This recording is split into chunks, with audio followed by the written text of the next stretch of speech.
இன்றைய இதமான காலை தென்றலில் அனைத்து அன்பு உள்ளங்களுக்கும் என் இனிய காலை வணக்கம். இன்று ஒரு குறள், அதிகாரம் 24, புகழ், குறள் எண் 232. உரைப்பார் உரைப்பவை எல்லாம் இறப்பார்க்கு ஒன்று ஈவார் மேல் நிற்கும் புகழ். தெய்வப்புலவர் திருவள்ளுவர், உலகத்து ஒன்று உரைப்பார் உரைப்பவை எல்லாம் வறுமையால் இறப்பார்க்கு அவர் வேண்டியதை ஒன்றை ஈவார் கண் நிற்கும் புகழாகும் என்கிறார். உலகத்திலே ஒன்றும் இல்லாமல் இறந்து நிற்கும் ஒருவனுக்கு அவர் வேண்டியதை ஈந்து உதவுதலே புகழை தரும் என்கிறார் தெய்வப்புலவர் திருவள்ளுவர். மற்றவையெல்லாம் புகழ் அல்ல. இந்த மாதிரி ஈதல் செய்து இறப்பவருக்கு ஈதல் செய்து புகழ்வதே, ஈதல் செய்பவனே அந்த கொடைத்தன்மைதான் அவனை புகழினுடைய உச்சிக்கே கொண்டு செல்கிறது என்கிறார். எம்ஜிஆர் ஒரு நல்ல நடிகர். நான் அரசியலுக்கு அப்பாற்பட்டவன். எம்ஜிஆர் ஒரு நல்ல நடிகர். நம்ம தமிழ்நாட்டிலே மிகப்பெரிய சிறந்த நடிகர் அவர் என்று சொல்லலாம்.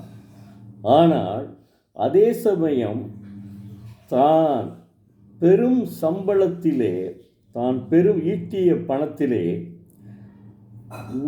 ஒரு பகுதியாவது ஈகையாக செய்துவிடக்கூடிய மனப்பான்மை உடையவர்.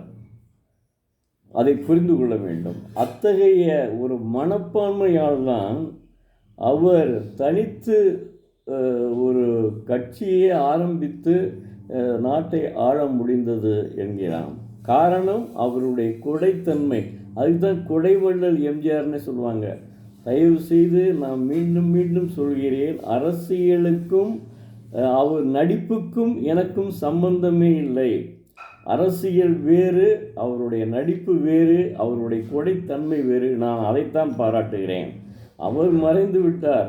இப்போது யாரும் அவரை சொல்லி ஆட்சிக்கே வர முடியாது முதல்ல. ஏன்னா அவர் மறைந்தவர். அவருடைய கொள்கை வேறு, இப்போ இருக்கிற கொள்கைகள் வேறு. அதனால் நிச்சயமாக அதாவது கொடைத்தன்மை இருக்கு. ஏன் நடிகரை பற்றி சொன்னால்தான் உங்களுக்கு தெரியும். ஏன்னா குடைவள்ளல் என்ற பெருமை அவருக்கு தான் உண்டு. அதற்கடுத்து மகாபாரத போரில், முதலில் மகாபாரத போரில் கர்ணனுக்கு கொடைவள்ளல் என்ற பெயர். எதையுமே போய் கேட்டால் உடனே கொடுக்கக்கூடிய மனப்பான்மை உடையவர் மகாபாரத போரிலே கர்ணன் ஒருவர் தான். மகாபாரதத்திலே கர்ணன் ஒருவர் தான்.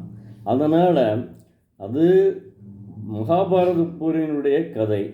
இவர் எம்ஜிஆர் நம்ம தமிழகத்திலே கொடைவள்ளலாகவே திகழ்ந்தார். அது என்பது மறுக்க முடியாத உண்மை. எங்கள் கிராமத்திலிருந்தே ஒருவர் அப்போது பர்மா இருந்துச்சு, அப்போ இருந்து வந்திருக்காரு. ஏதோ பணம் இல்லைன்னு சொல்லி கேள்விப்பட்டு மற்ற சென்னையிலேயே வாடி வதங்கி இருக்கிறார். அப்போது சிலர் சொன்னதை கேட்டு அவர் இந்த தோட்டத்துக்கு ஒரு வீட்டுக்கே போயிருக்கார். உடனே அவர் வீட்டு ரூபாய் கொடுத்ததை எங்கள் கிராமத்திலே ஒருத்தர் சொன்னார். அந்த மாதிரி ஒரு மனப்பான்மை உடையவர் அவர். அதாவது எல்லாருக்கும் புகழ், எல்லாருக்கும் கொடுத்து உதவுதலே கொடைவள்ளல். அந்த கொடைவள்ளலுக்கு இணையாக புகழ் வேறு எதுவுமே இல்லை. அதனால் நாம் இருக்கும்போது நமக்கு மிஞ்சிய பணத்தை நமக்கு அவர்கள், அதாவது இறப்பவர்க்கு, உண்மையிலேயே வறியவர்க்கு இறப்பவர்க்கு, வறுமையினால் இறப்பவர்க்கு கொடுத்து உதவுதல் நல்ல பண்பாகும், நல்ல புகழை கொடுக்கும் என்கிறார். நன்றி, வணக்கம். நாளை மீண்டும் ஒரு குறளோடு உங்களை சந்திக்கிறேன்.